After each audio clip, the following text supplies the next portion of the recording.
Yay! Okay, so that apparently is also the situation with Kick.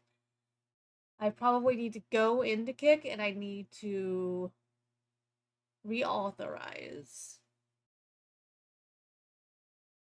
which kind of sucks. It's not something I just really want to have to fool with right now. Because what I am more interested in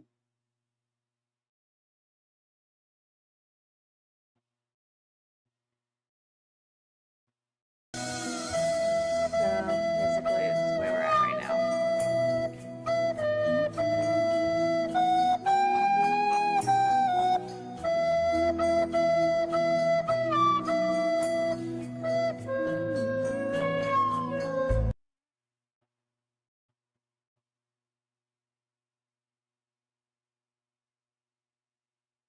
Okay. Yeah, but basically we're the Titanic right now. So it's all good. It's all good.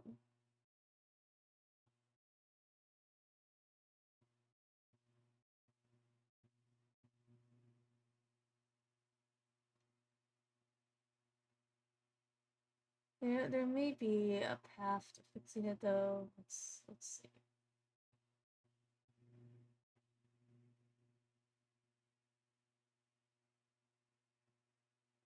There may be a path to me.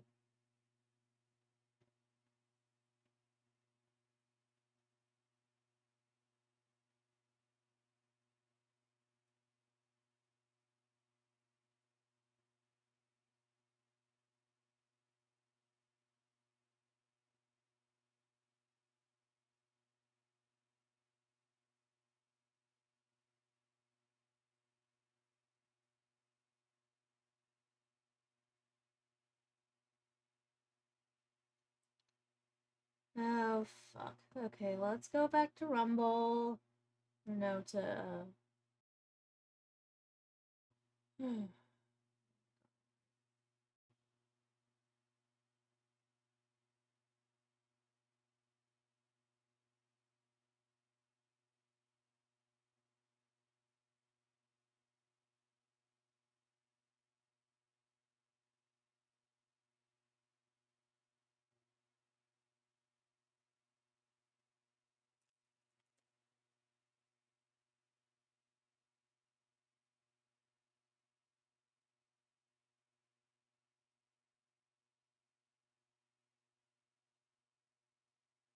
Okay, let's see if I've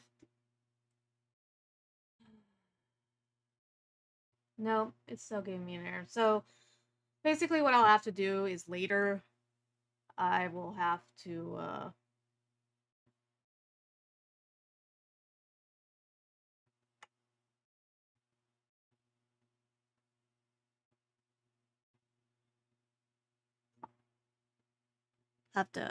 yeah, have to do some stuff later.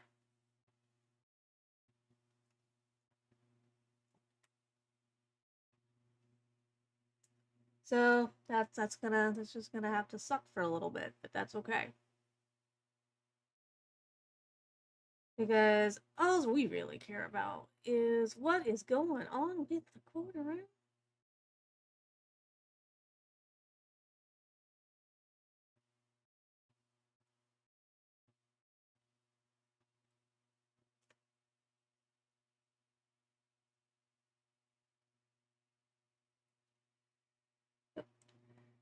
So there's been a lot that has happened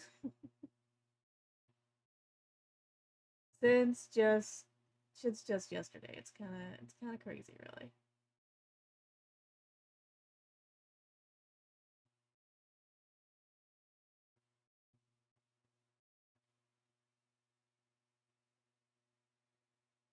So apparently Melanie Mack decided that she wanted, to to go.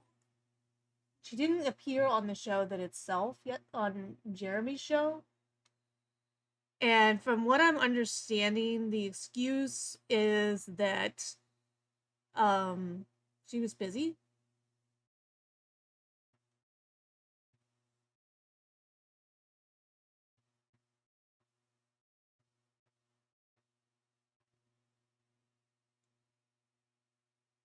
Which doesn't really make sense.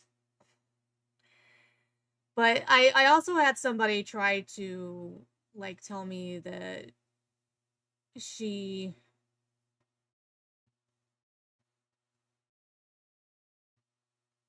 she never appears on Wednesdays anyway. Um okay.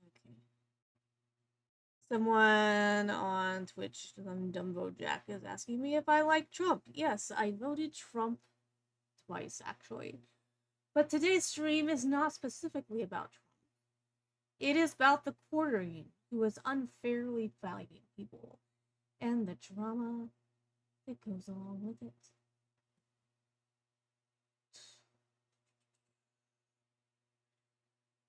So we're going to go to the old Twitter.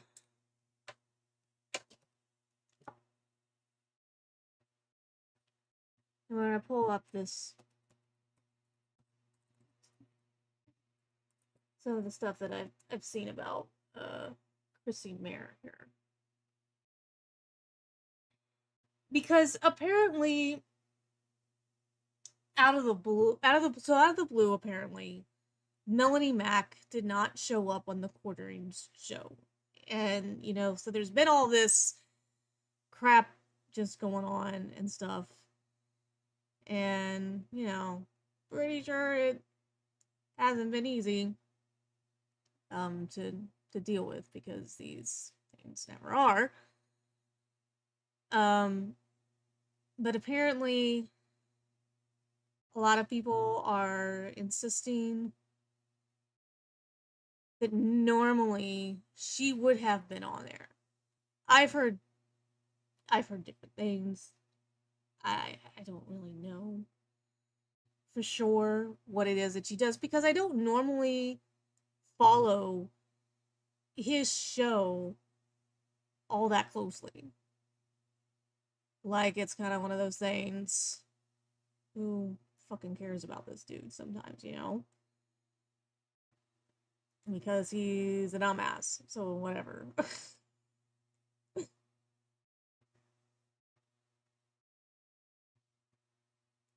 But, to some people, this is a really, really big deal. So, there you go.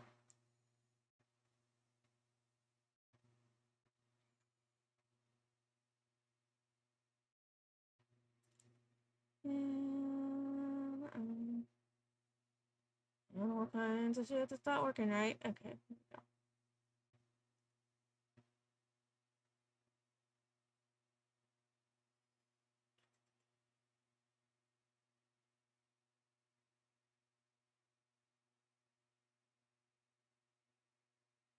So let's go here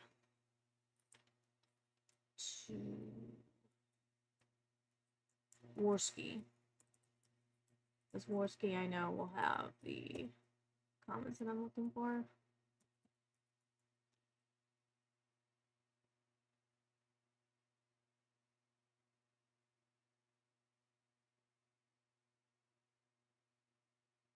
Oh, and apparently they're gonna be on tonight instead of tomorrow.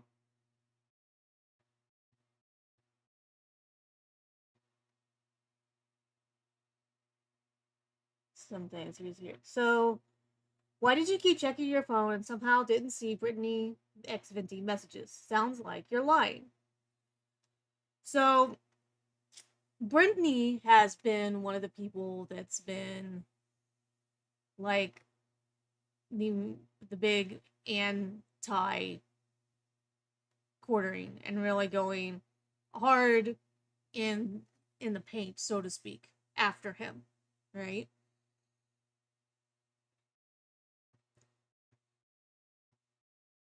And she and her thing was going to do her typical show, and instead of doing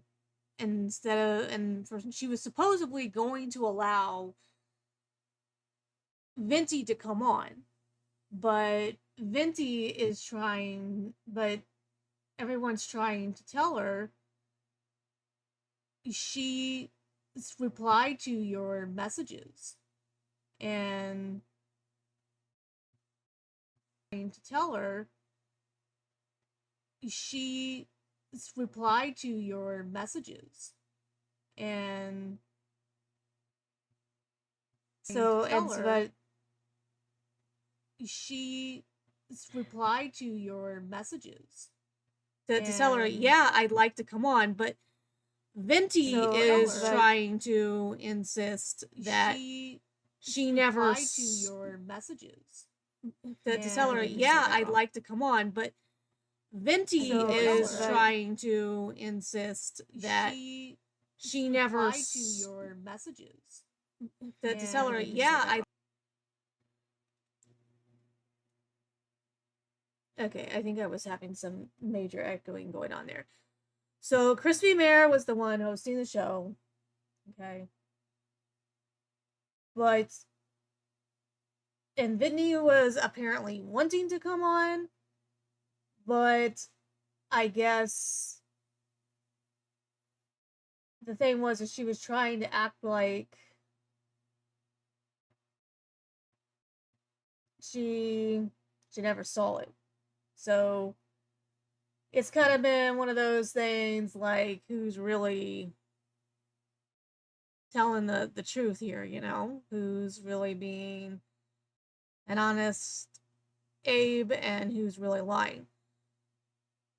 And so Minty was like, yeah, I tried to get a hold of you, and she's trying to say, well, you never saw it. Well, apparently throughout the entire show, she was checking her messages. And so this is supposed to be God, I keep checking my phone. I see no messages or DM from my girl Venti. Bring on Brittany Venti. If you guys can get her to respond to my texts, watered down chair, please bring on Venti. You guys get in her ear. Tell her to respond to me. Venti wants on. I keep checking my phone. I see no messages or DM from my girl Venti. What's going on with my damn thing? Bring on Brittany Venti. So if you guys can get her to respond to my texts, watered down chair, please bring on Venti. You guys get in her ear. Tell her to respond to me. Venti wants on. I keep checking my phone. I see no messages or DM from my girl Venti. Bring on Brittany Venti. If you guys can get her to respond to my texts, watered down chair, please bring on Venti. You guys get in her ear. Tell her to respond to me. Venti wants on. I keep checking my phone. I see no messages or DM from my girl Venti. Bring on Brittany Venti. If you guys can get her to respond to my texts, please bring on Venti.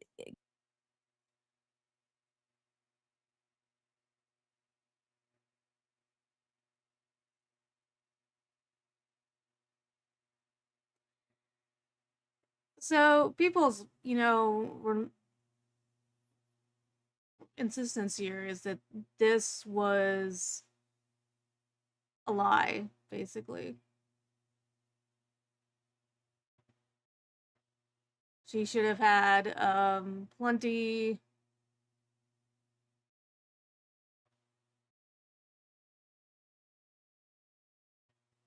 Supposedly, she should have had plenty of messages from her. But Christy Mayer is insisting that that never happened. So it's kind of like, which is it, Who's lying and who's telling the truth, kind of thing, is basically what it's coming down to. And it's like nobody really knows. God, I really hate trying to do this with with OBS. Because OBS is so finicky sometimes and so weird. I had it on studio mode, and that seemed to be what was messing me up more than anything. And it's a little better now that I'm not trying to do that. Whatever.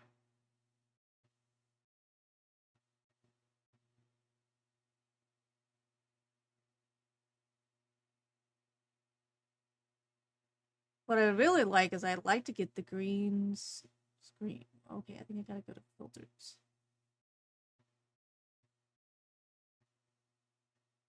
I really want to get the green screen off of there.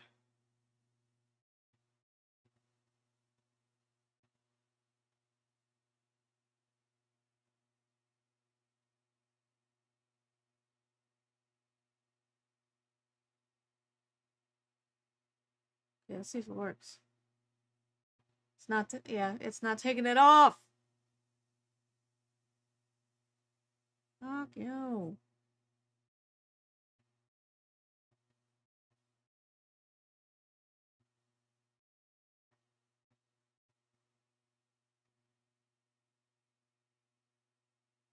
Ah, that's the wrong thing. Dumbasses. I didn't want the chroma key. Oh goodness. See, this is why. This is why I'm not a fan of it. It's so easy to click on the wrong damn thing.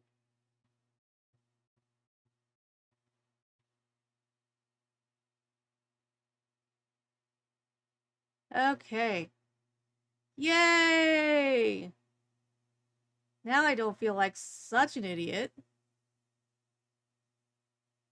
I mean, we both know I am, but you know, whatever.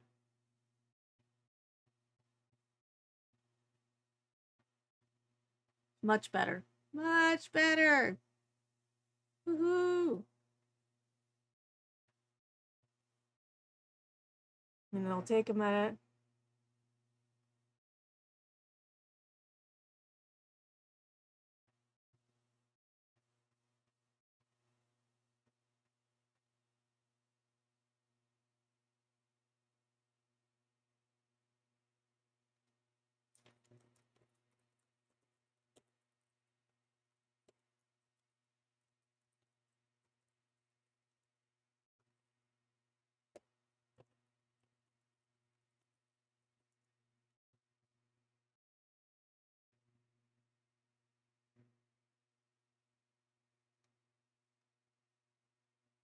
Yeah, someone's being testy with me.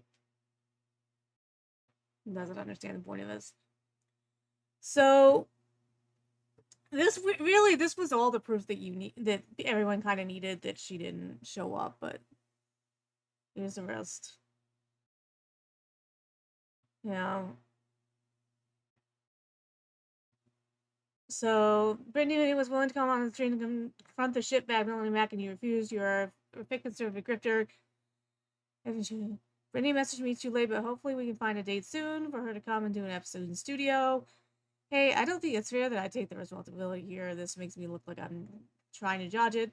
So I'm going to have to clear my name. I messaged you on DMs, then text later, something like 40 minutes before Mel left. I didn't see your message until we were done. All good, no worries. But I mean, she kept on talking.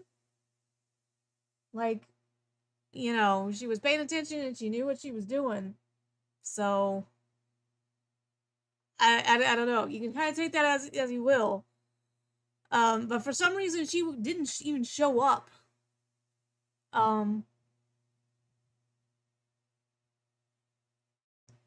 To For some reason, Melanie Mac did not show up on the quartering that day. It seems to be that she was busy, and people are wanting to try to act like that in and of itself doesn't even make sense. But it's like, you know, she could have been busy doing something in the middle of the day, and then, you know, shit changed. Is what it kind of seems like happened to me, but you know, that's obviously not gonna be good enough for some people.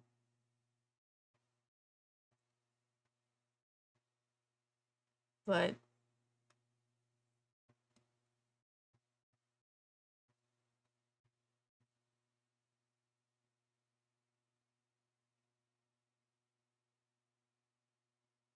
Christy Mayer got exposed to liar and fraud last night, but some of us knew that 5 years ago. Why did you keep checking your phone and somehow didn't see Brittany's messages? Sound like you're lying. And it does. It sounds like she was lying. It sounds like it's just more of the same.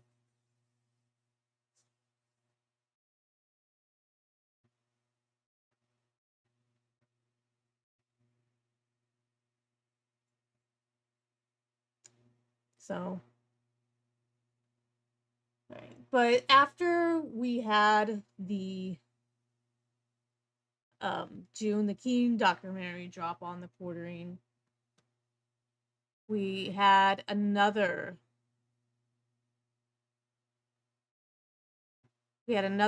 slightly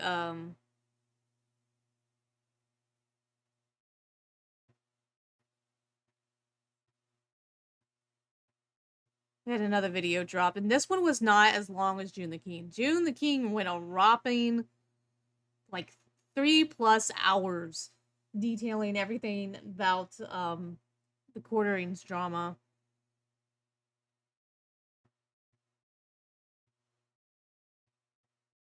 It was a content cop thing.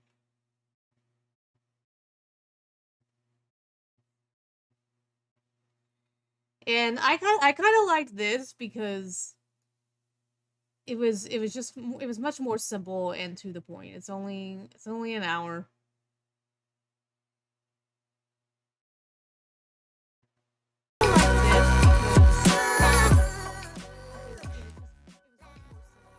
It's this thing called Content Cop.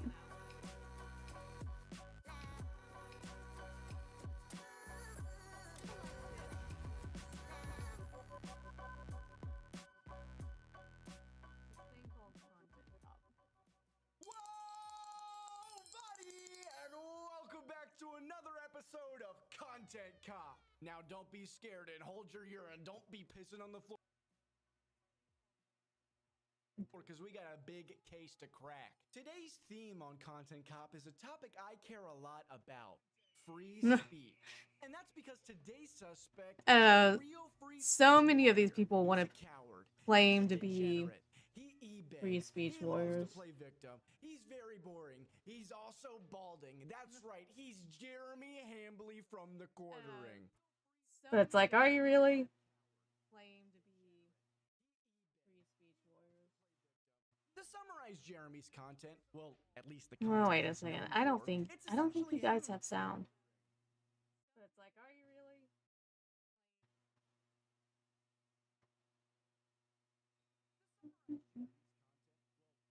At least I can barely hear it.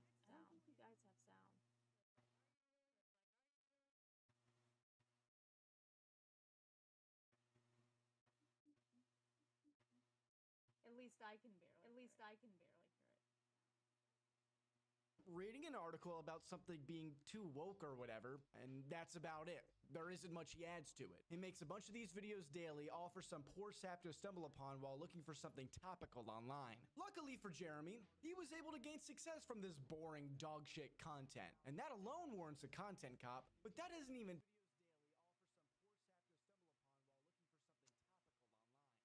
and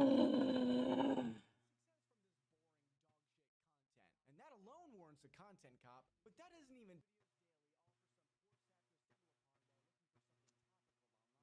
Hold on a second. I hate this program. This happens to me every single time, but I didn't like what they had the options. Hate this program. I didn't like the options that they had every single time, but I didn't like what they had the options. Hate this program. But I don't think you guys are hearing it at all.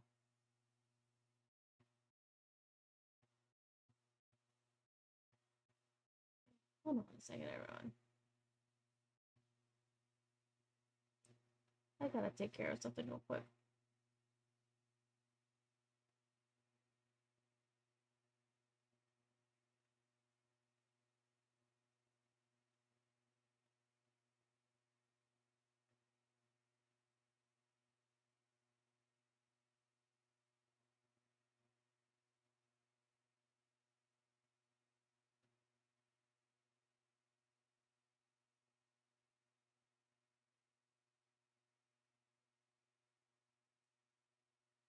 Alright, I don't know if that's gonna fix my issue or not. Alright, I don't know if that's gonna fix my issue or not. Alright, I don't know if that's gonna fix my Give you a very brief rundown of Jeremy's online antics so we can establish a full picture before going further. Up on the couch with you, Donald Trump. On the couch with you, Donald Trump. On the couch with you, Donald Trump. Just kidding. I tried, and it would have been really funny if you agreed to it. I think he was a little too on edge. But for real, a huge shout out to my patrons and members who help make these videos possible.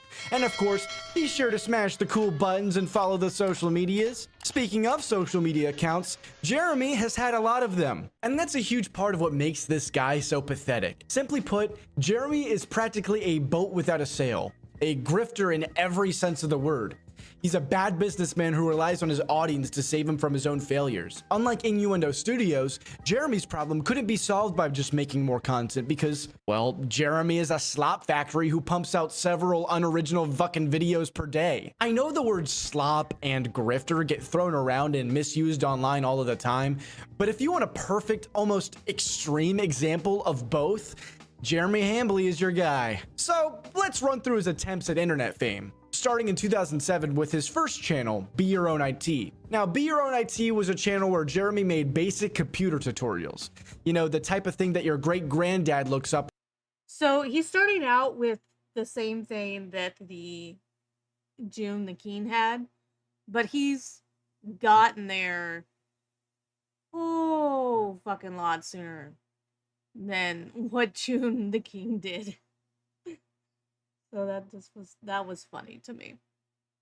When he can't find the fucking file explorer. Don't smoke next to your computer. It's that easy. One of his more infamous clips is from a video where he gives a serious warning against, I don't even want to say it. It's more of a public service announcement than anything else. At the office this week, we had a situation where one of the techs came across some pictures on a customer's computer that were of the child pornography variety. I don't really know there's any tack way to put that. This video isn't to protect child perverts or anything like that. The point of this video is just to remind people that, you know, as techs, we read your emails, so to speak. I'm not saying it's right. I'm just saying it happens. So if you have things that you don't want computer techs to see, you know, you should delete them or rename them. What? Despite some early traction, the channel didn't last, giving us the very first version of Jeremy's iconic catchphrase. My channel is under attack, please help me! He's been e-begging while LARPing as a business-savvy entrepreneur. This is absolutely just like normal for him. This is just like all he does. All he does.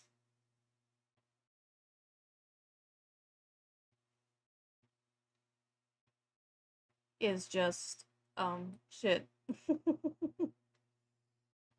is just constantly be like, my channel is under attack. You need to do this, you need to do that. Because my channel is not gonna survive if you don't. It's just shit. It's just constantly be like, my channel is under attack. You need to do this, you need to do that. Because my channel is not gonna survive if you don't. It's just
I don't have any idea. Okay, apparently it was something I clicked on my end. And that's why you couldn't hear me.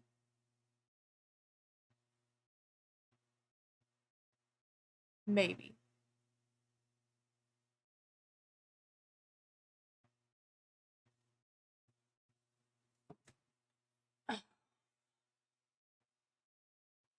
I absolutely hate this thing. For almost 20 years. And it all started with a video titled, "A Sad, Pathetic Cry for Help from Me." The reason I'm talking to you today face to face is because I have a favor to ask. It's not about money. I make probably about 25 cents every 2 days, and it barely covers my hosting costs, and that's fine. It's kind of like my plea with you right now. So if you could share some of the wealth and help, and if we've helped you, help spread the word a little bit. But after his attempts at that's all he pleading for wanted help was to- failed, he sold the share the channel. wisdom. And then the some hard-fought VC guy wisdom. bought that channel from me. And I think I got $160,000. One failure down, he then made a channel called RC Nightmare, which actually got a little traction. So he made 5 more RC toy channels and abandoned all of them when they did. It took Joon the King a long time to get to this. Took a long time. Didn't blow up. During his spree of making RC channels, he made the MTG Headquarters channel.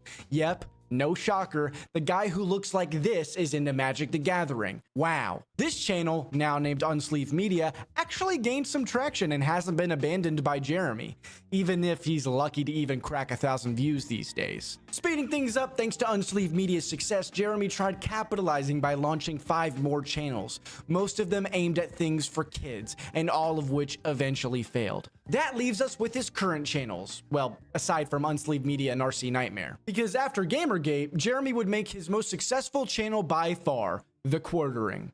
This is where Jeremy dipped his toes. Yeah, like he managed to really get his stride with this.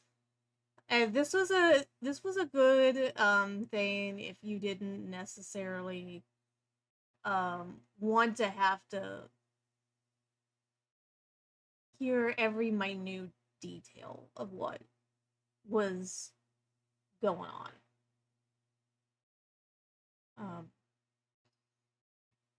Because Joon the King documentary is 3 hours. And you know, he did some things that people wanted to, you know, you can get at him for a lot, but there was some things that I think that he did that you can't hardly, like, there was this big deal made about how much he covered Brie Larson, but it was also pointed out that that was one of his most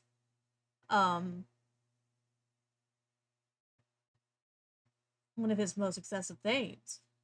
So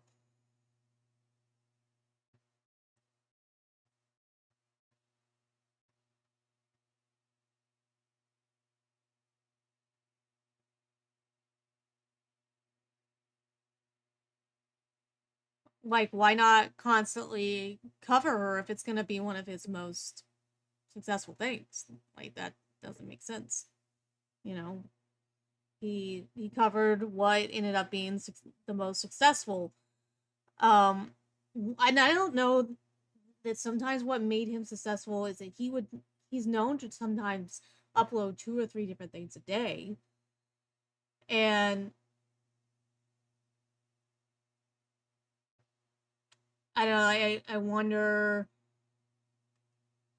if that didn't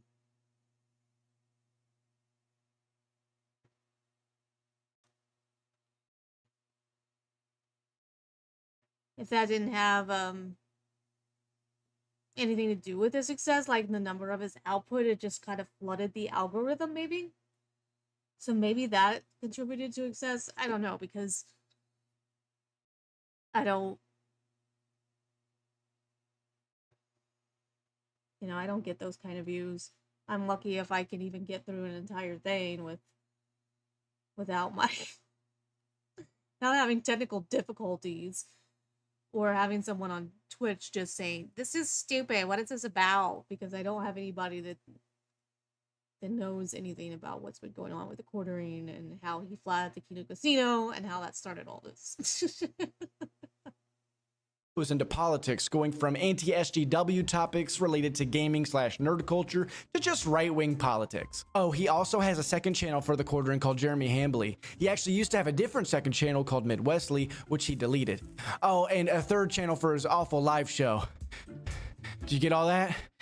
That brings Jeremy's total channel count to a whopping 19. Well, I'm hoping that he's gonna help me understand, like, what he accomplished in having so many channels. Like, why would you want so many different YouTube channels? I can sometimes understand, like, you know, like some of the lawyers on YouTube, they'll have their main thing, which is their trial covering streams or the latest trial cases, you know, something like that. But then, like, Sean, potentially criminal, he has also Sean's modeling bent, where he talks about all his models that he builds, and he does that. But why you would have 19 like this? I don't get it. Maybe he's gonna help me understand it. 17 if you only include the channels he still owns / hasn't deleted. So other than the endless failed attempts at internet fame, what else has brought us here today? Well, after turning into a well-oiled slot machine, Jeremy built his career riding the coattails of other right-wing figures like Sargon of Akkad and Count Dankula. He'd insert himself into feuds, try to start businesses, more on those soon, hop from one influencer to the next one until they got tired of him. I blocked Jeremy Hambly. Why? Because Jeremy Hambly is the rights or the anti-establishment version of the Young Turks. And create a bunch of shows while simping over his female co-hosts. All of this while constantly oversharing, e-begging, overstaffing, and occasionally going on drunk escapades live on stream and on Twitter. I just peed in my basement. Over time, his laughable behavior built up a whole crowd of people just waiting for his next embarrassing moment, which is exactly where our other two main characters, Andy Worski and PPP of the Kino Casino, come in. Once they joked about his weird marriage dynamic, Jeremy had a crash out bigger than Will Smith at the Oscars while trying to slap their whole channel off of the internet. Now you're all caught up to speed.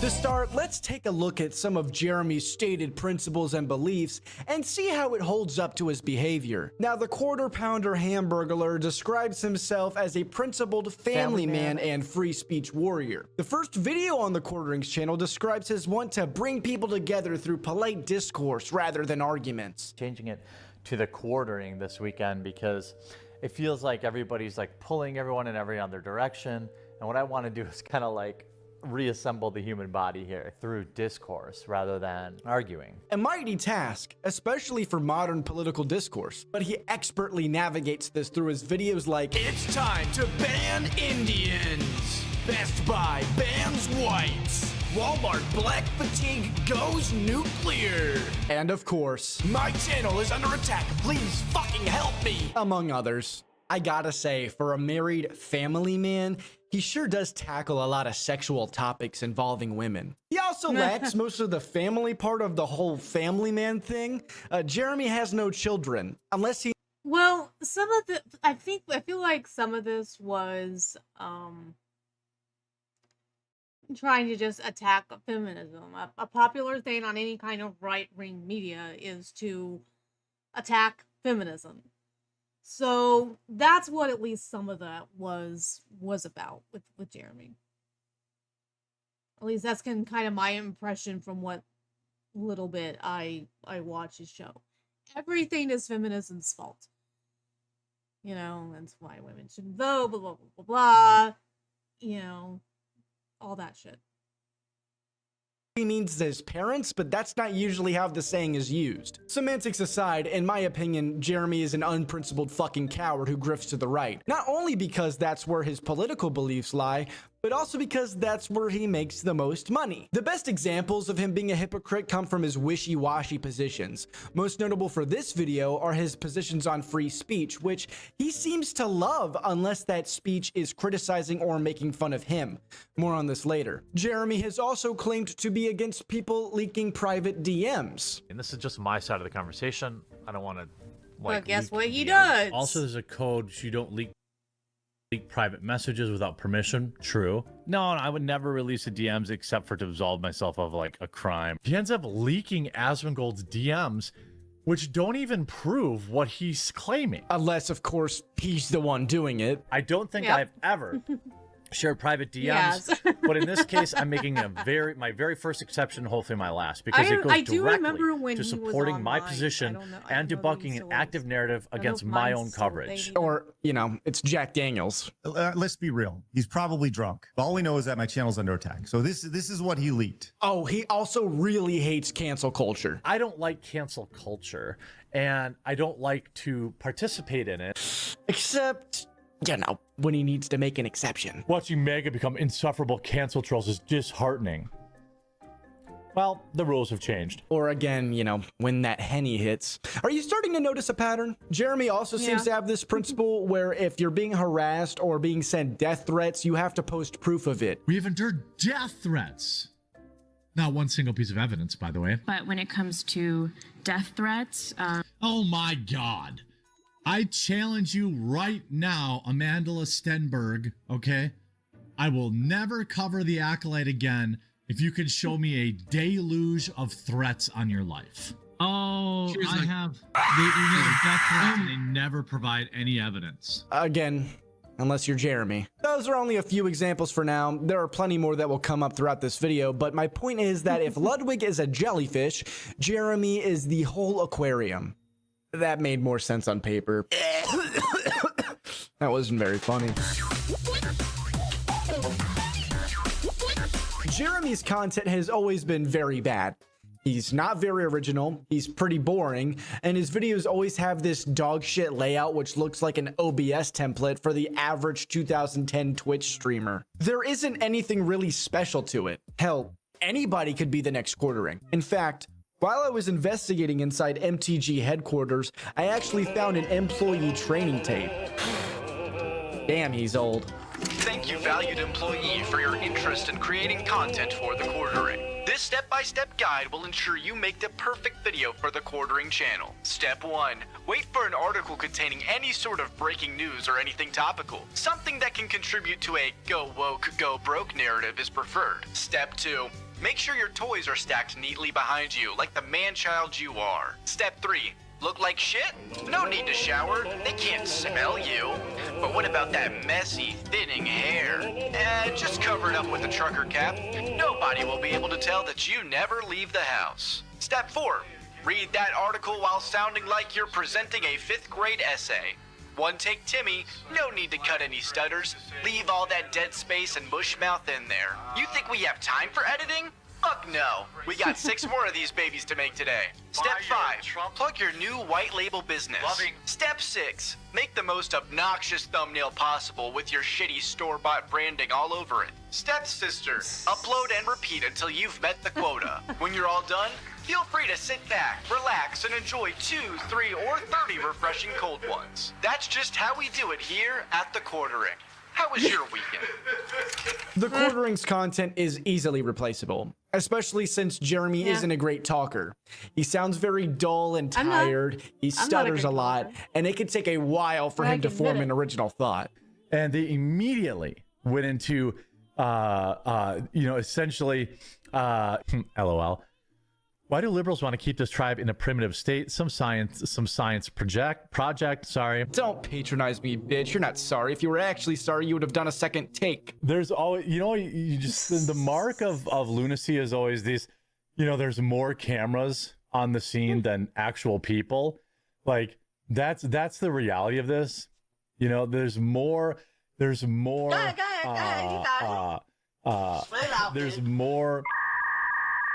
To add insult to injury, his political know-how might be even worse than Hassan. So if we go He's Oh, boy. zooming I'm in gonna to expose my Southeast education. Asia. Look, he's in Indonesia and Australia, for fuck's sake. Yeah, I Jer, mean, look at Hannah's see if we face. can I hate trying to He's in find South certain things on Google America. Maps, but The you know, Strait of you should Hormuz. probably South like America. Is it? Now you should probably plan ahead. Like you could even find just a still image of the Strait of Hormuz and show it, and instead of just doing No, like it's not here. I gotta North zoom out more. America. That's the Atlantic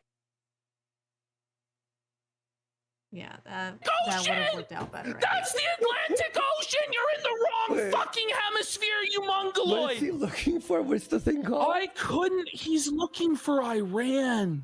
He doesn't. He's not even. Buddy, that's are what's you right here, fucking right? Is it retarded? here?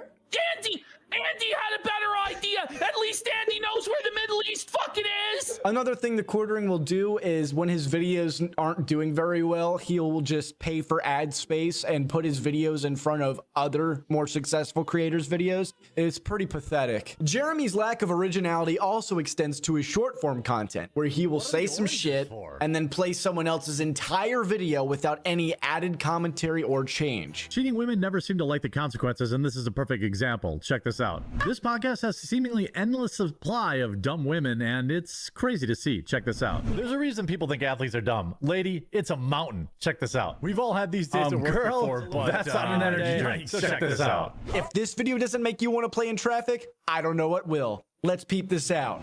My wife went out for pizza without me, and I'm angry about it. So I'm gonna win this round, and I'm gonna pee. If I don't win this round, I'm gonna pee in my own basement. I'm ready. I don't have a toilet down here. All I have is a drain in the floor. Oh, I'm almost about to pee my pants. I gotta pee so bad. I gotta pee so bad. Get up!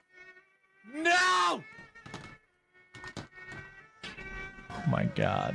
I just peed in my basement. Look, if you want to watch a streamer that wants to pee in the potty, go watch someone else. Make no mistake, this is stolen content. But what else can you expect from someone as lazy as Jeremy? His lack of charisma is painful. It's especially noticeable in his live show, Quartering Live. We'll do it live. Fuck it. Every weekday, obviously nobody is here because of my charisma. That's why I don't have any views right now. Jeremy boots up a stream with his overpaid co-hosts who he attempts to flirt with, yet has At least no I know what the chemistry with, problem and covers breaking news for about an hour or two. It's painful to watch. People buy the costumes for other purposes. Like, I'm sure they sell the sexy nurse costume year round, and all sorts of stuff like that. Melanie's The a thing big is, at least purchaser for of me, that. it's the Someone in the chat says, as you get older, your sex drive goes down. No, that's not true for me. I had to give it a reach around. I had to go up and under and use my fingers, and then it was on That's the back. personal. I don't want to know that. One of Jeremy's biggest problems when hosting is his inability to, well, host. I was generous when saying he's covering breaking news for an hour or two, because about half of that time is spent listening to dead air. I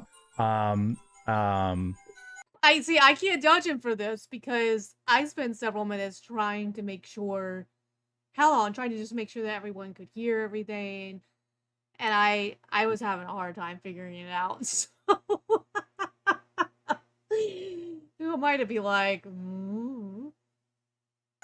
Yeah. This is unless he's drunk streaming. This is where it gets a bit more entertaining. Jeremy is a pure animal when there's alcohol in his system, and it especially comes out on Twitter. But when he's live... Get up! No! Woo, boy! Try to put combo with that Princess Warrior. This one? I don't know, the pink hair is scaring me.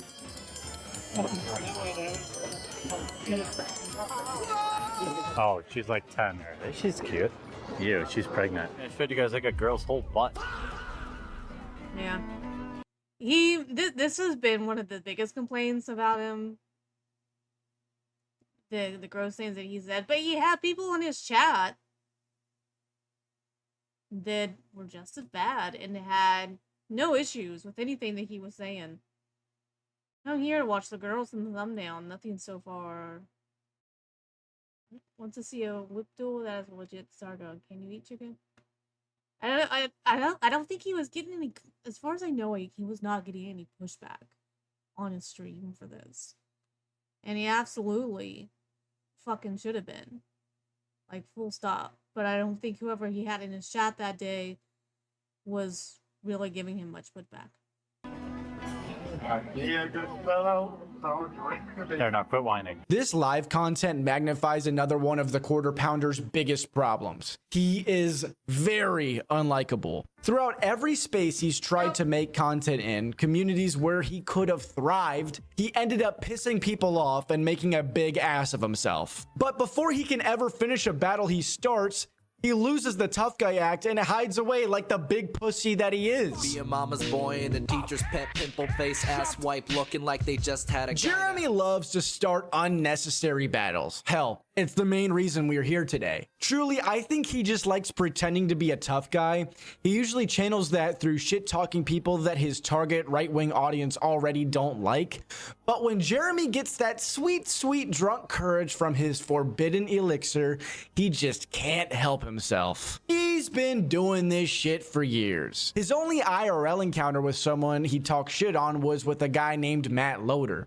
You see, Matt Loader is a zesty leftist who Jeremy had called a pedophile without evidence, which is, of course, another example of Jeremy's hypocrisy. As a family man, one of the worst things you can say about somebody, and it's right up there with calling someone a pedophile. That's besides the point. When confronted by Matt at a bar, Jeremy tried to play nice before catching a few haymakers. This is the window he punched in after not being able to continue to punch me. Did Jeremy fight back like a tough guy, throw up the fisticuffs, or maybe press charges for assault? Nah, instead he immediately took to social media and opened a GoFundMe to fund a lawsuit against Matt Loader, claiming to be a victim of leftist political violence. Now, as a content cop, I can't condone the crime of assault, but let's be clear, this wasn't political violence. Jeremy slandered this guy and got beat up for it, but being the unreliable narrator and whiny baby that he is, Jeremy decided to hype this up to raise money for this lawsuit, which he later dropped after settling for Matt to make a public apology video. It's amazing how Jeremy ended up being the one looking gay. Other examples of Jeremy's cowardly behavior come from his need to insert himself into YouTube drama. Jeremy has this pattern where he will beg people to debate him, then he'll actually get the opportunity, but deny those terms and make up his own and go quiet for a bit so then he could call them a coward for being too afraid to debate him. There are a few examples where this strategy didn't work, but my favorite by far is his feud with the Surf Times, or Lance. Lance, a bread tuber, had been talking a lot of shit about Jeremy, and after a while, aided by a few refreshing beverages, coupled with his Twitter addiction, Jeremy finally clapped back. He challenged Lance to a fierce debate, saying he put up $5 grand to charity, and if Lance could match it, the debate would be on. And to really rub it in, Jeremy would go on a full rampage, calling these people pussies, drunk with confidence that the Surfs couldn't put up the 5K. The same night, the offer was accepted by Lance and the challenge was on. The Surfs ended up raising $40,000 for transgender mutual aid, 8 times the amount Jeremy had challenged them to. So, how did the debate go? It didn't. Yup. Jeremy pussied out, saying that he wouldn't debate them for spreading absurd lies about. Wait a minute, I wanna go back to that.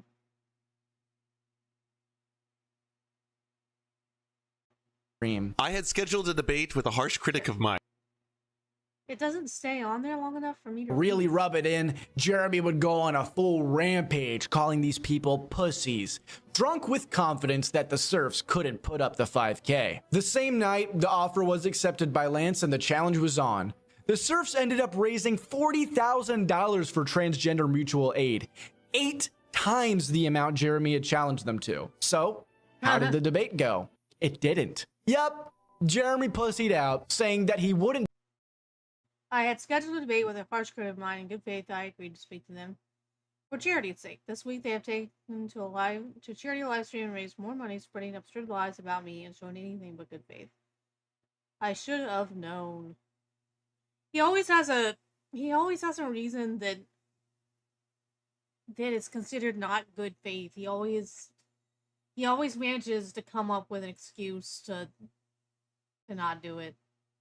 It's just his thing. It's just what he does. Debate them for spreading absurd lies about him during their charity stream. I had scheduled a debate with a harsh critic of mine. In good faith, I agreed to speak to them for charity's sake. This week, they have taken to a charity live stream and raised money spreading absurd lies about me and showing anything but good faith. No way. No way. I should have known. No way. I'll keep to my word about donating money, but this will be the last time I agree to speak to these people in good faith. I've maintained radio silence, not engaged or fired shots at them, but they simply couldn't be bothered to extend the same comedy. Shit, boy.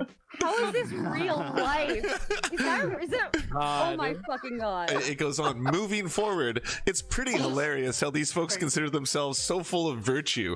I wonder what the charity would think about them using the platform of raising money to help trans people was at least partly funded by harassing and bullying others. Oh, wow. Hypocrites, as usual.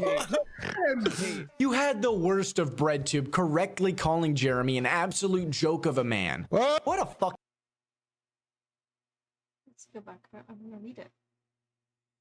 What is it? The only debate the source STV if he gave Patterson has went ahead and raised over 1,000 for trans majority in a massive 36-hour marathon. Now reporting as a absolutely a joke of a man. Yep. An absolute joke of a man. What a fucking coward. These are only a few examples, and they're pretty bad, but they don't scratch the surface of Jeremy's most recent nuclear meltdown. It's one of the most pathetic, hypocritical, cowardly displays I've ever seen online. Hi, welcome to McDonald's. Are you using a mobile app today? No. No problem. What can I get for you? Can I get a bowl? I'm sorry, you can get a what? Can I get a bowl, like a cuck bowl? Like a regular bowl? Yeah, like a bowl. A bowl of food? No. No. Of course. What drink would you like? Do you have vodka? No, we don't. Sorry.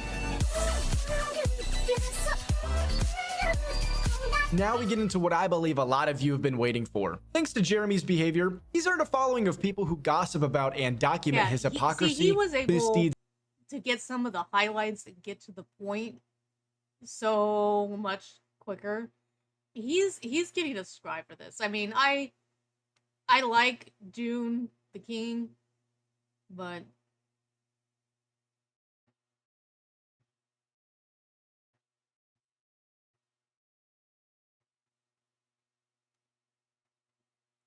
in some ways, this is more targeted, and this was just better.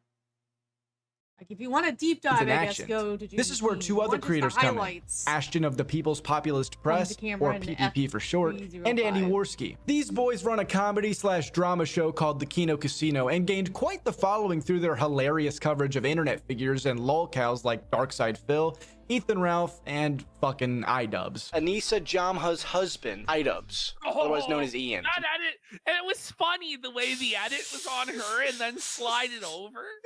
There's some real like comedic timing, some comedic chops in this video. It's already made me laugh more than the real content cop. While their comedy can be mean-spirited, you don't have to agree with everything that they say to acknowledge the energy, effort, and entertainment value that these boys put into the show. Jesus! What the? Jesus Christ! Where's he up? I can't! And the results speak for themselves. They get up to tens of thousands of live viewers on Kick and millions of views on YouTube across their clips. However, someone with the rage of 1,000 bulls wasn't too happy with this. You see, one of the many figures that the Kino Casino covers is Jeremy Hambley of the Quartering. As a heavy drinker myself. Oh, he admits it. Finally, he has some level of self-awareness. Although you don't have to overshare like that, buddy. By the way, I thought you quit drinking. While he was mostly quiet about it at first, over the past year, the quarter-pounder hamburglar has become more and more vocal about his hatred for them. Despite claiming to be an unbothered king, the casino clowns are in full force lately. They need to stop felting random YouTubers to do something productive for once. It's sad life. Hey, I mean, I think the world will always have room for that type of content, you're allowed to make fun of me. You're allowed to make fun of anyone you want. So that shit doesn't bother me. I just shit out a new channel that's gonna have 100,000 subscribers at the end of the month. Like, saying somebody's a lol cow doesn't actually make them one. I let the kids have their fun. It doesn't bother me. The worst kept secret about Jeremy is his fragility to criticism. He cannot stand it. He especially hates being made fun of. And mix that with his drinking problem and the beast comes out, which is exactly what happened 7 days after claiming to be unbothered.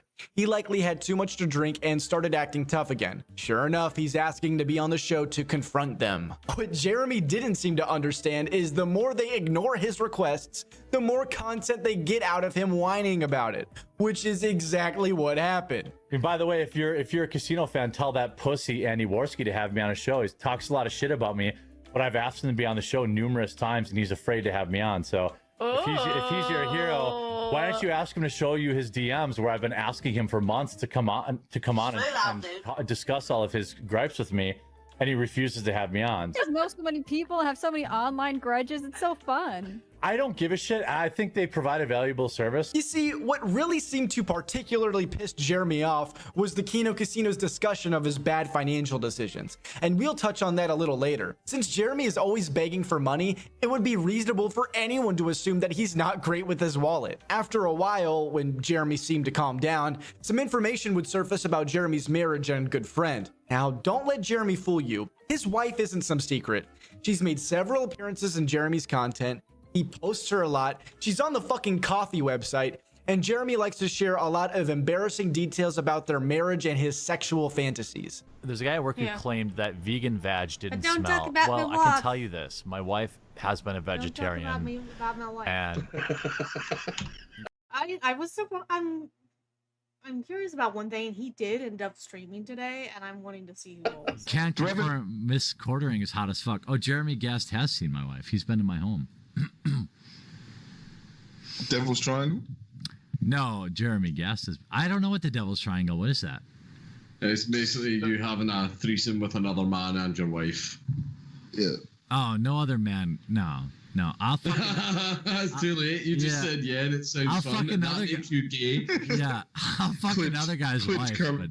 It's widely accepted that Jeremy is a cuck. Whoa, and that's wait not a minute. necessarily Whoa, just whoa, because whoa. it's a funny thing to say. Everyone kept but because, insisting. well, he sure does have a lot Hannah of cuck wasn't gonna be fantasies. back, How but much Hannah does was Gina done. love me? Out of Breaking news, 10, y'all. either a 9 Hannah or an was 11. back on the Which one quarterly is it? show today. Just saying. I Like, kind of suspected some. I feel like that Gina and that's I what could was do gonna an excellent on-screen romance where, like, I'm the best friend. I'm like her best friend, but I pine gotta make after a her. post about And then that. she just keeps banging all these other dudes. And then I'm like all sad. And then she like realizes that I was me all along, and that she comes to, and then she comes to realize it. And then we live happily ever after. Like, I think we could do that. I think it's there. She could just keep hooking up with fit dudes, MMA dudes, and then like they don't make her laugh, they don't get her. And then there's me. I'm just like, oh, hey Gina. Oh, you look tired. Did you bang another dude tonight? Oh, sweet. And then like my heart's breaking, And then like eventually at the end of the movie, like, I'm just saying from a film perspective. I'm not saying in real life. We're both tied down. I'm just saying believable on camera. So, with the information Jeremy willingly shared with the public, and him seemingly trying to fuck his female co-host before getting cock-blocked by the other. Melanie and I will be watching the football game tonight, and Hannah Claire will probably be going somewhere family-orientated. I can't watch football with you guys? You can. Wow. I would love that. Oh, yeah, that would be Wow, thanks, Melanie. I not Jeremy. Yeah. It was natural for people to speculate that he and his wife have a bull. Funnily enough, Jeremy didn't seem to mind this speculation at first, other than some random seething about being called a cuck. It's like, okay, fine, I'm a cuck. Next question. No. Jeremy started to care when people looked into one of his good friends, Adam. Adam is someone who Jeremy talks about quite often. Adam, what's going on, Adam? What's up, Adam? Grape jelly. Thank you, Adam. You Jews are all right. He's very active within Jeremy's community. He donates a lot, and Jeremy likes inviting him and his wife over publicly quite often, while making sexually suggestive comments about Adam's wife. Adam, bro, bring your fucking wife's big old boobs and bring her over to our house. I want you to meet my German shepherds. Adam knows. Adam has my number. He's super chatted. That's why he's a real G. Adam Sellers, it's 9:20. I think you could be to my house by 10. I want to see your wife's big old boobs at my house in the hot tub. She was gone. Toasty. She was gone for several days, and the excuse was that she was at some sort of leadership conference. And I did Google it, and there was some possible things that came up. But people didn't understand, was like, she's uploading videos to her YouTube. Well, you can record something and schedule it, upload it and schedule it to be made public whenever you want. So I know that Google or YouTube does have a thing where you can do like premieres. She was able to, at some point, she was able to get it recorded and then upload it and still get to the leadership conference. That's not necessarily out of the question. But at any rate, she ready for you, bud. The bull speculation was already on. But when people started looking into Adam, not only did they find charges of battery and harassment while violating a restraining order, which he pled guilty to, but they also found his other internet activity. Not only is Adam a swinger, being active in swinger subreddits like r/lacrosse Wisconsin swingers, but he's also an active user in many cucking subreddits like r/Midwest hotwives and none other than r/Wisconsin bulls. Yes, Adam is a bull. He's a pervert. He's in Wisconsin. He's a bull. He's a Wisconsin bull. Through this Reddit history, Adam could be seen soliciting wives and couples to engage with. I obviously can't show these posts since they're all NSFW, but his activity has been archived. So with all of that, it would be reasonable to wonder why Jeremy, a man who has expressed several cuck fantasies on his own, would be constantly inviting the Wisconsin bull and his wife over to his house while making sexual comments about the bull's wife, if Jeremy isn't engaging in some of the Wisconsin bull's activities. So naturally, people began to wonder, including the Keno Casino. Jeremy Hambley is a cock! Jeremy Hambley is a cuckold confirmed! His best friend Adam is a fucking bull that comes over to his house every fucking week and is plowing his wife! Like he's actively hooking up and posting proof of cucking other men and being a fucking bull on Reddit. And this guy and his wife are going over to Jer's all the fucking time. But if there's one thing this situation has taught me about Jeremy, it's that you can make fun of him. You can even make fun of his wife, but don't you fucking dare make fun of the Wisconsin bull. Because after the Keno Casino went over Adam's public online behavior, Jeremy started freaking out on Twitter saying, apparently one of my IRL friends is a swinger, I guess. So obviously this means I have an open marriage. Sorry, weirdos, not true. These psychos running gay ops on my friends and family, making my wife feel unsafe. It's psychotic. I know even addressing it will likely make it worse, but it's super weird. It's fucking weird that they're obsessed with my marriage. Like super weird and super over the line to be fucking with people who are not in any way public figures. Make whatever videos you want about me, but I leave my family and friends out of it. I've got nothing to hide, lol. In fact, I'm often told I share too much. Sorry, boys. My life offline is extremely milquetoast. Sadly, no time to swing. Notice he denies the swinging and not the cucking. This seemed to leave a lasting impression on Jeremy because over the course of Easter weekend, Jeremy would have a meltdown over the Keno Casino, again, trying to appear on the show. Coincidentally, the Keno Casino Clips channel received a strike for harassment and cyberbullying on a video promoting their upcoming show, talking about Adam's criminal past. Given Jeremy's recent meltdown that was strangely deleted right before the strike, it was already looking like Jeremy was responsible for this strike. So in order to calm the masses, Jeremy posted proof that it wasn't him, but he didn't rule out the bull. This proof was a screenshot of his report history.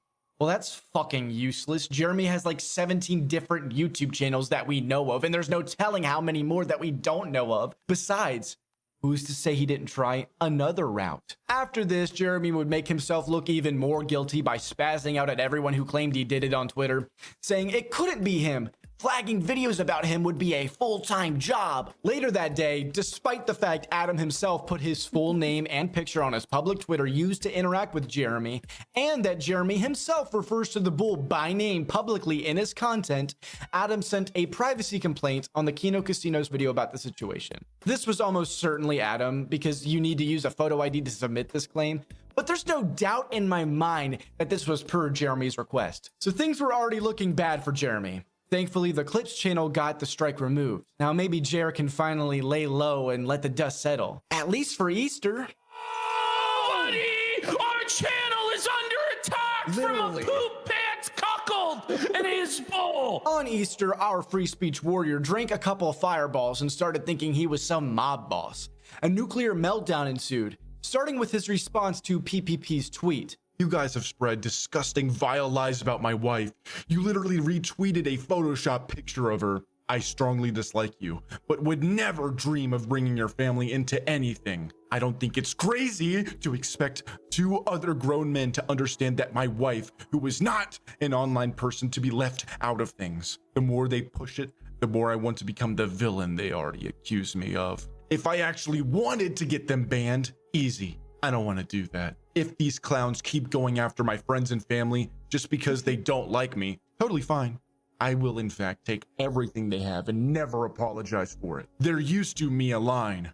I don't give a fuck what you say about me, but these psychos are harassing my family, my wife, and my friends. They have no rules, and starting today, neither do I. I never wanted to do any of this. I begged these guys to just chill and only make fun of me. They refused, and so now I have no choice. This obviously reads as him threatening their livelihood. But then he decides to publicly reach out to the Kick CEO in an apparent attempt to take down their Kick channel. I just can't wait for the clips to come out of the fact that Hannah Clear and Melanie Mack were both on today. After Melanie missed Wednesday and Hannah missed the entire week, and everybody thinking that it was just all bullshit. She's here.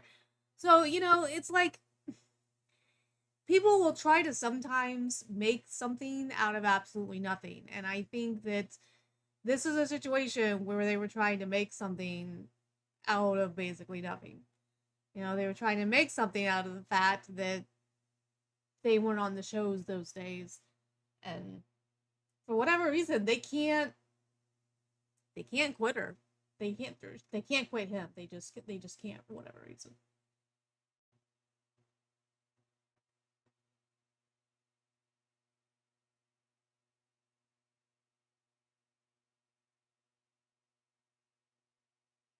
Which is their main platform. And then he proceeds to directly threaten Andy Worski and PPP. Now that you have continued to lie about me, Andy, I'll go ahead and take everything you have. I have given you clowns plenty of runway, both publicly and privately. Enough is enough. Too bad. I liked you. I hope you all had an amazing Easter. Can't wait to get back to work tomorrow. I begged them to be reasonable. I said making fun of me is fine. First will be your YouTube, which is in violation of ban evasion, easy takedown. And next will be your Kick. I literally begged you two to be reasonable. I tried everything. You chose this.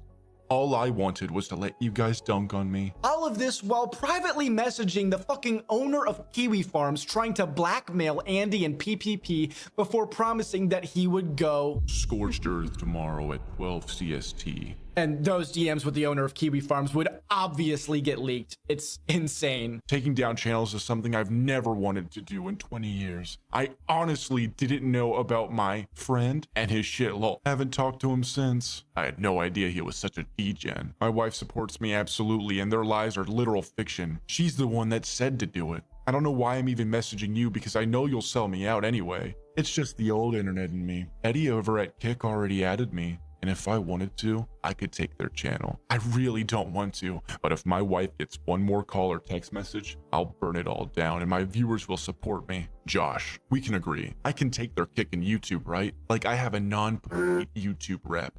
You know that, right? One phone call, gone. Unofficial truths. they delete the videos attacking our marriage, I never mention them again. This is a one-time offer. Just get rid of the videos claiming I let some fuck my wife, and they continue to make 10K a month on YouTube, and I move on. This is win-win. I can burn it all down, lol. I have 5 years guaranteed salary at Rumble. Broker the ceasefire and everyone wins. My guy's in his 40s and he just slammed his backpack down saying, "Don't come to school tomorrow." He's talking to the owner of a notorious gossip website where shit like this would get leaked in a heartbeat like a mob boss. Fucking incredible. Unsurprisingly, the quartering received immense backlash for this blatant hypocrisy and cancellation attempt. While he at first kept doubling down by trying to blame his wife for wanting the content taken down, eventually he did try to apologize a few days later by totally mischaracterizing the situation. First of all, this is Jeremy playing stupid. He knows exactly why people are talking about his wife. I guess I'm not allowed to share stories because if I share a story, it gets turned around against me. Even though I willingly told the story, apparently I've been exposed. Jeremy openly shares embarrassing information about himself and his wife down to a grossly intimate level. It's your own fault. You expose yourself. It's something that's gross, disgusting, and that you should be embarrassed by. And when people dig it back up, and it's like, well, I guess I can't share personal stuff anymore. Like, dude, come on. You did it to you kind of did it somewhat to yourself. That's the thing. Simultaneously making sexual comments about other women, including his own employees. It's also not true that he started caring when people got his wife involved. He started caring when people talked about his spending problems, then went nuclear when the bull was mentioned. The obvious reason he doesn't mention the real reason people are saying these things about him.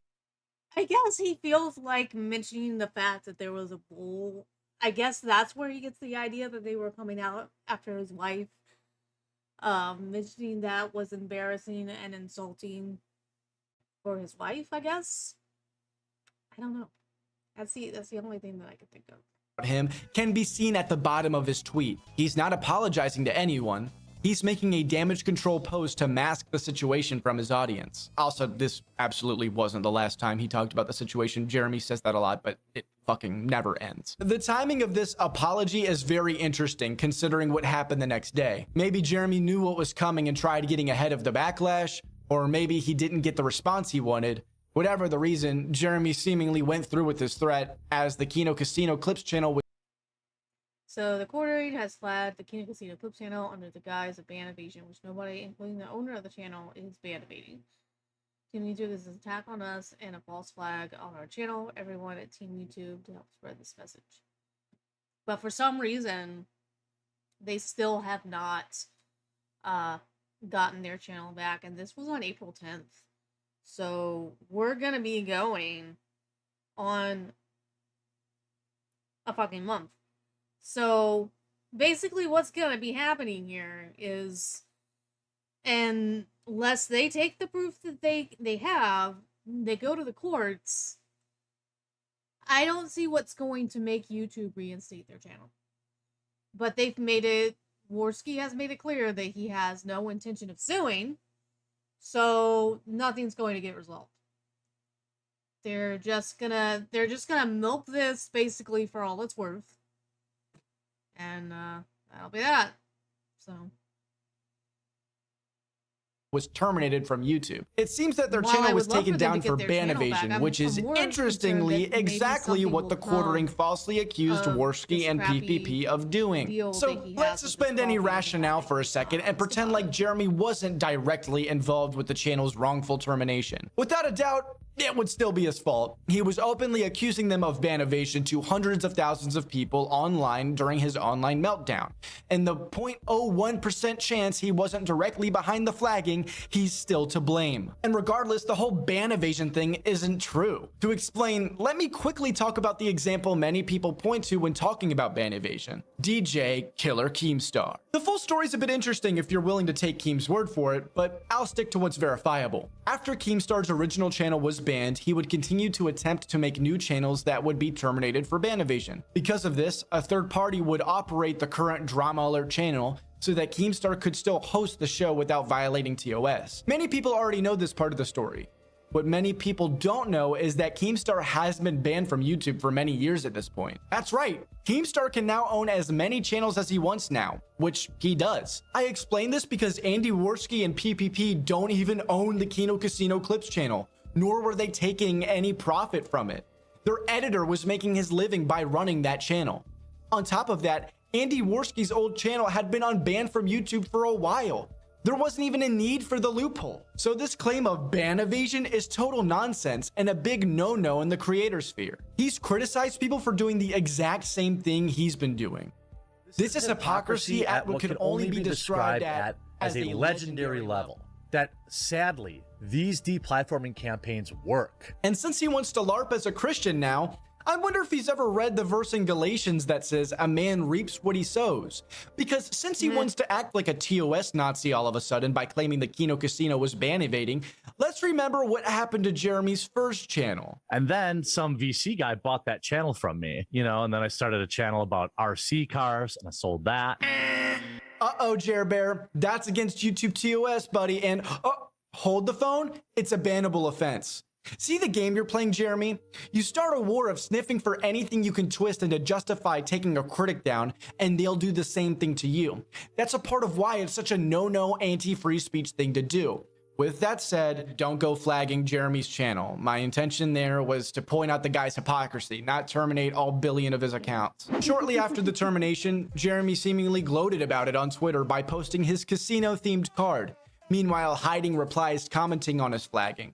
That same night, Andy Worski's personal channel was also banned without warning. Jeremy predictably denied any involvement, and even went on to play victim about people false flagging him. Before directly addressing the terminations, however, he went on to plug Rumble, which he is under paid contract for, saying there's no better place for free speech than Rumble. Yeah, you sure are a great spokesperson for free speech, huh? How ideologically bankrupt does Rumble have to be to have this guy on the payroll, which is likely his primary source of income? You can watch this video there too. I'm uploading it there too. Rumble is the hub for free speech. Meanwhile, one of their paid spokesmen is out here openly attempting to deplatform other creators. I think Jeremy likes Rumble so much because I wondered if he's gonna cover the fact that Chris Plavatsky, I think is how he said his last name, he has come out and said that they don't do 5-year contracts anymore.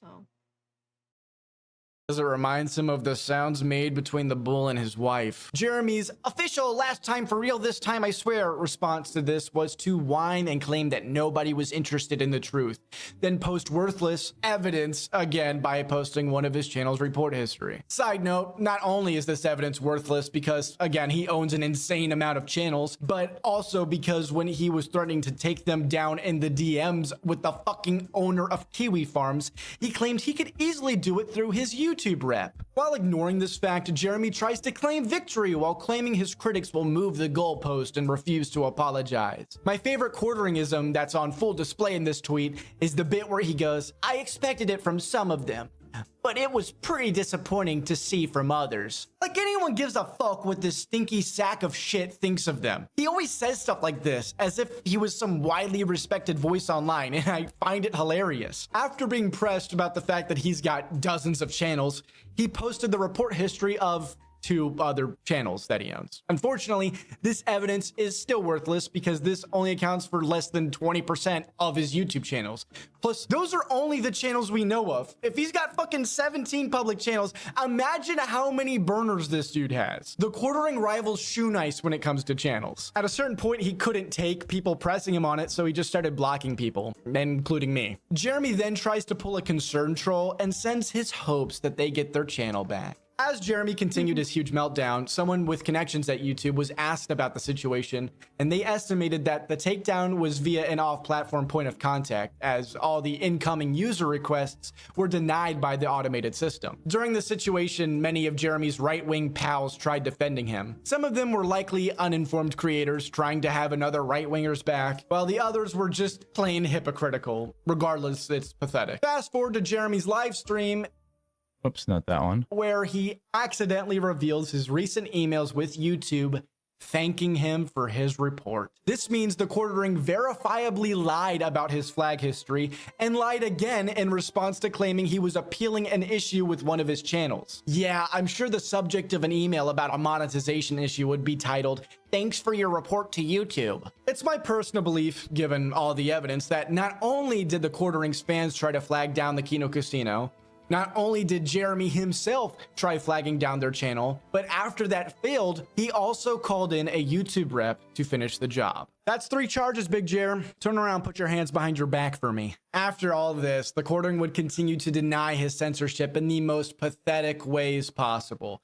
My favorite tweet of the bunch is, "I've let it be for weeks, but I guess if they really want me to be on my villain arc, I will oblige." There is so much more to laugh at, and it's all been archived. So if you'd like to see his full meltdown, I know the Kino Casino has talked about it on their Kick channel. And before wrapping this segment up, I'd like to ask anyone in the audience with the connection to make sure YouTube looks into those affected and getting their channel back. Not only was the Kino Casino Clips channel terminated, but a few smaller creators also got some false strikes and reports. If you don't have the connection, feel free to @Team YouTube on X. Usually making a big hoopla will get their attention. The few that come to mind are Rant Man, obviously the Kino Casino Clips, the Joker, and Luther Morgan. So please look into that, and hopefully this all gets resolved. Hopefully he doesn't come after me. My channel is under attack! Free the casino! Whoa, buddy!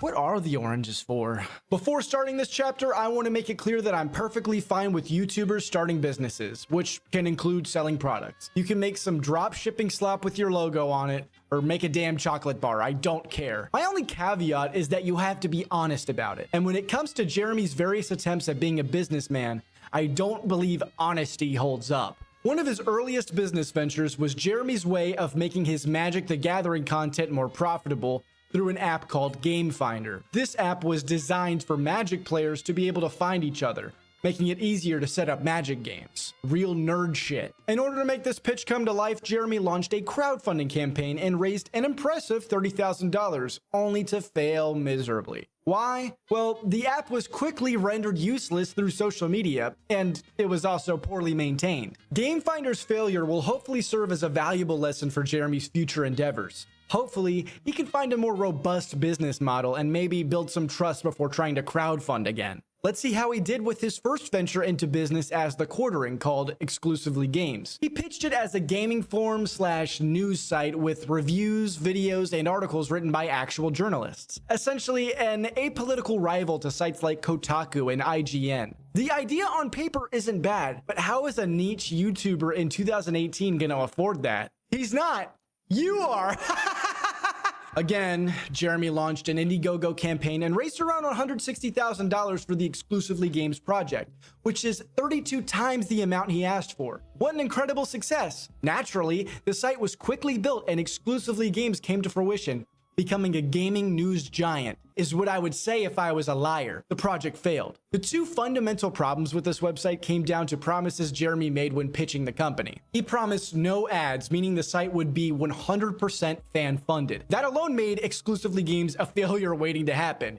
You need sustainable revenue sources if you're gonna run a business. The other wild promise he made is that he wouldn't be involved in the site. Now, I know that sounds insane, but his reasoning was so that it remained apolitical. The only problem separating himself from Exclusively Games is the fact that he owns and pitched it. So essentially, Exclusively Games ran as a money incinerator Jeremy used as a fireplace until it ran out of fuel. Except when the fuel tank ran low, he ran a second fundraiser and managed to get $53,000 to keep the site afloat rather than fixing the foundational problems that made the site unprofitable. Naturally, 2 years after its launch, Jeremy would announce that Exclusively Games was shutting down. Yep, $210,000 of other people's money down the hole with nothing to show for it 2 years later. With multiple business failures behind him, will Jeremy learn from his mistakes by being more responsible with his money? Nah,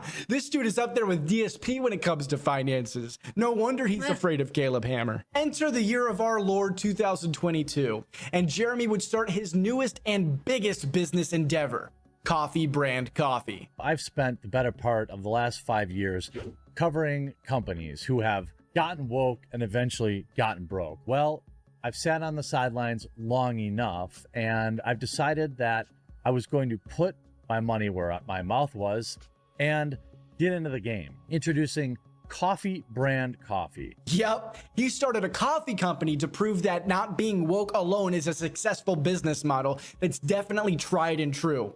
Except it isn't. And coffee brand coffee has been a money vacuum that Jeremy has been stuck to for the past 4 years. In all reality, making an anti-woke company is just as cringe as any virtue signally woke company for the same reasons. People don't like being preached to when they buy some damn Cheez-Its. The first kill shot to this company, other than having Jeremy fucking Hambly be the owner, is its branding. Look, I've heard some awful generic names over the years. The Container Store, Washington Commanders, The Vitamin Shop. Those are some bangers. Yet somehow coffee brand coffee may be stupider. First of all, you're not a retail giant or NFL team. You're an e-begging YouTuber. So expecting to get the top search result with coffee brand coffee is a ballsy choice. And with a name like that, the only way your product gets chosen is if someone mistakes it for great value at Walmart. Go to the website and you're immediately advertised a rewards club and Jeremy's ugly mug before you see a single product. In a way, it's a perfect emblem of the company. Constant shilling from this motherfucker. Because since the dawn of coffee brand coffee,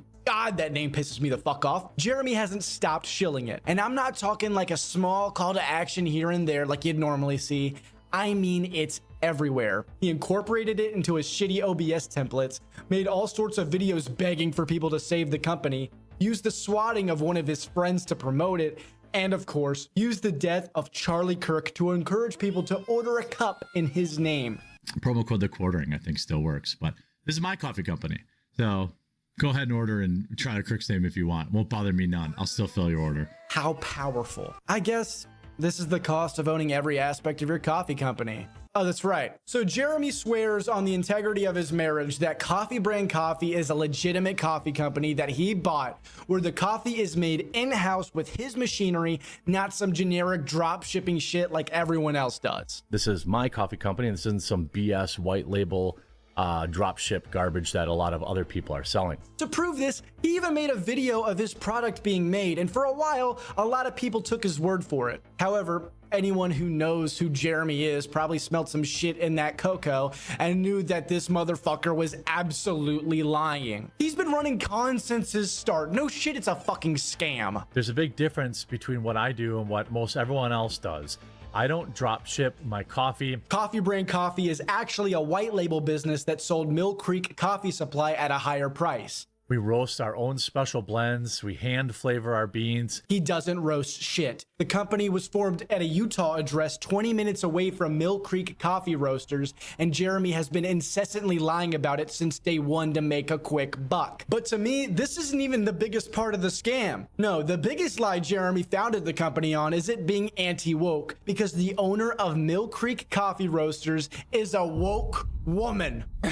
Jeremy, how could you? Fucking liar, you fuck. As we pivot to our next segment, I think we should really analyze the Quartering's grift. He maximizes his revenue by capitalizing on breaking situations in the most pathetic ways possible. He couldn't even get his fucking audio right to cover the assassination attempt on the fucking president. Oh, what? Charlie Kirk's been shot? Oh, let me make 6 videos about it. Oh shit, he's dead now? Well, I'm gonna keep the other videos with out-of-date information. And when it's a slow news day, let's just talk about Disney and some women or some shit, I don't know. All while shilling his failing companies and begging for any bailout when his irresponsible spending catches up. By your Trump loving family member. But first, he can waste his time making a stream that nobody watches while hitting on his uncomfortable female co-hosts.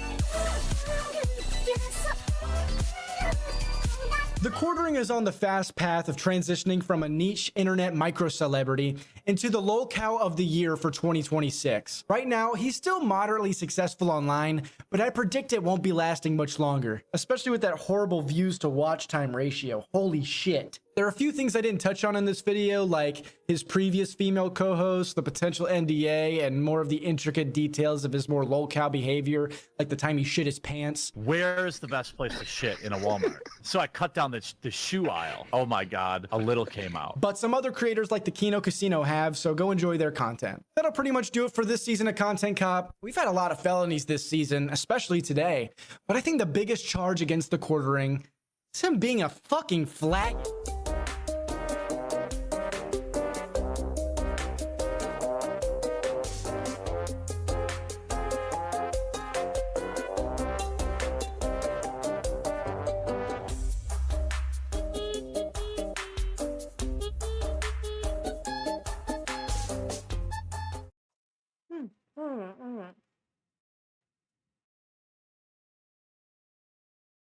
Let's see the outtakes.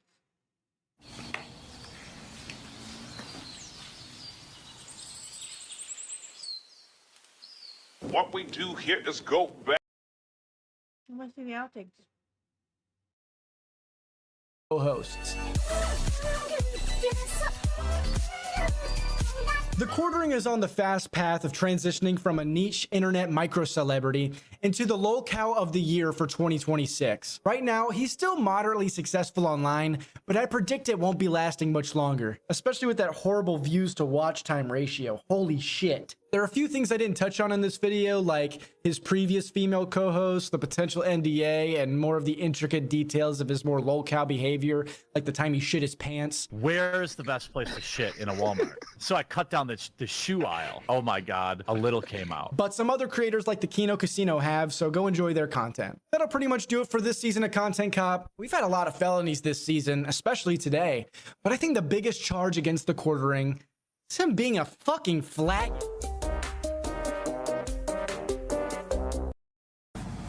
That's your Prindle. It's my Pringle? I've never driven a Tesla. Right, okay. It's all computer. You press the brake. Does it just and then up is for reverse, down is for drive. Why are you holding like an old man? Hi, welcome to McDonald's. Is you using a mobile app today? No. No problem. What can I get for you? Can I get a bowl? I'm sorry, you can get a what? Can I get a bowl, like a cuck bowl? Like a regular bowl? Yeah, like a bowl. A bowl of food? No. No. It doesn't seem fair to do this to her. Can I get a quarter pounder? What kind of, yeah, would that be a medium or large meal? A large, very large. Of course. And what drink would you like? Do you have vodka? No, we don't. Sorry. You don't have Fireball, nothing? No, sadly not. All right. Well, I'll take a Coke then. We're out of that too. What the hell? Got you 2 bottles of waters? Yeah. Here are. Thank you. Here are.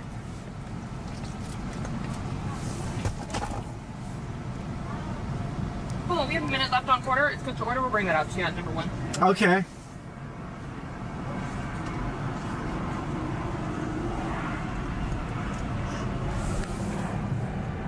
No. Food, Or restaurants constantly being out of shit that you would expect them to have is a very common thing.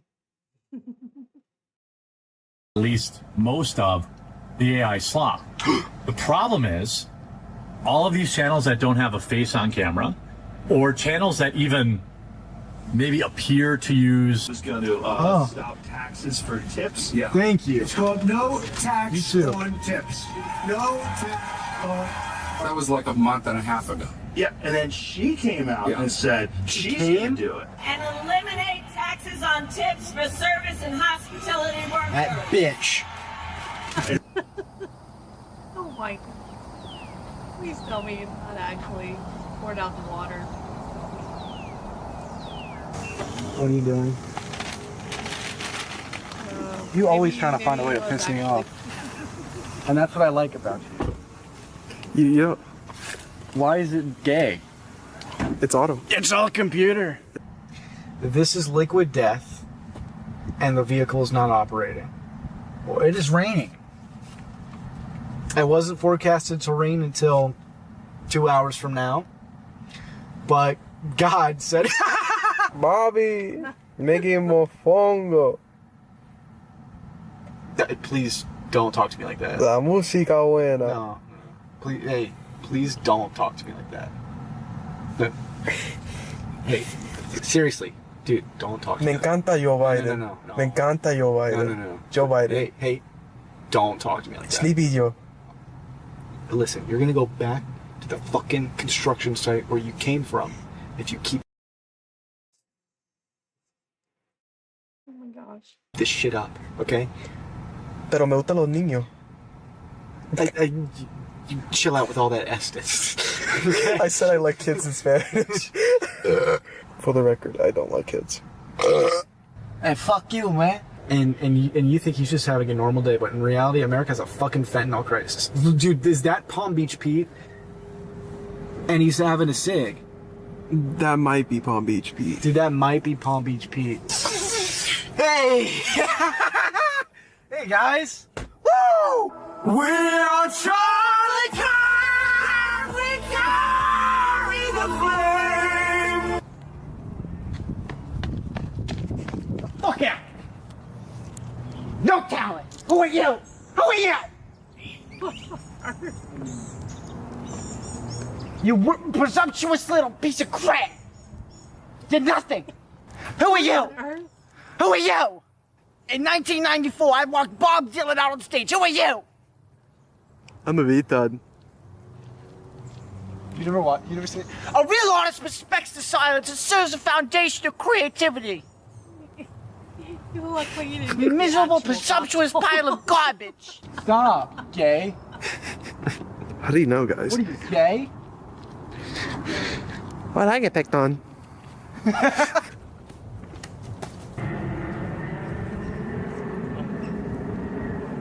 Looks fucking delicious.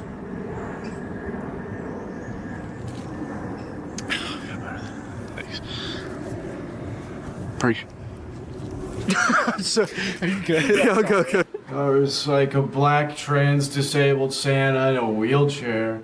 I guess this is the stuff that he decided not to. He really didn't do this, did he?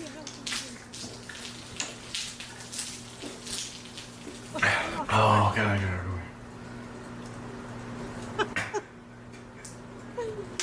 Oh god.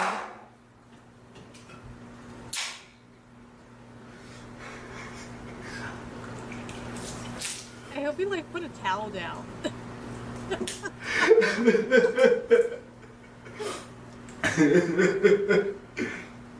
Okay, that got everywhere. All right. Wow, okay.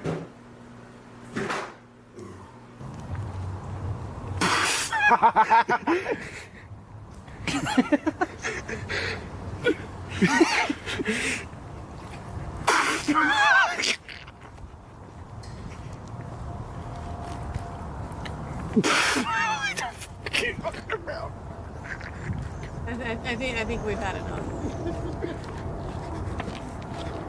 Are you ready? Are you filming? Yeah. Time limit, I think. Well, thank you for watching my. Thank you for the few. It was just a quick sneak in a peek into my things. Like that palm tree. This one? The one that fell?